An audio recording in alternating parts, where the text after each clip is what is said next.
Hi guys! Yes, good morning! Mag-harvest tayo ng string beans or balato. Yes. Dito lang po namin siya. Nilagay ko tinanim dito sa may gilid ng aming dirty kitchen. Pero hindi pa siya tapos. Hindi naman na ginagamit yung dirty kitchen. So, ayan. Kukuha po tayo guys ng balatong. Ang dami ng bunga. And parang ito, okay na to.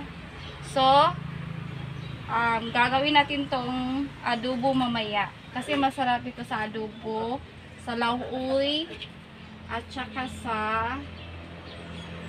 yes.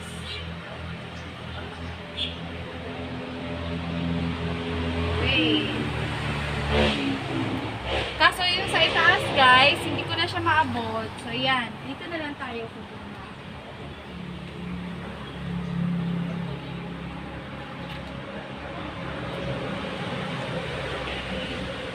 Yan, marami na tayong nakukuha, tatlo. So, pangatlong kuha ko nito dito, at saka ang daming bunga. So, thank you, God, kasi binigyan kami. Ito, hindi pa natin kukunin ito kasi maliit pa siya.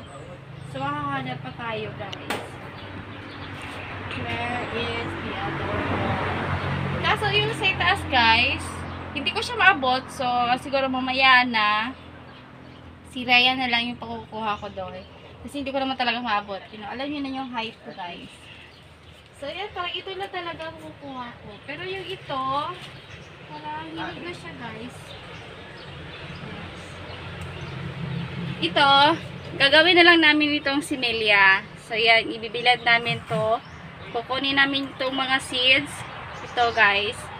Gagawin natin tong similya. Itatanim natin to doon sa kabilang bakod. So, ayan po guys. Thank you for watching.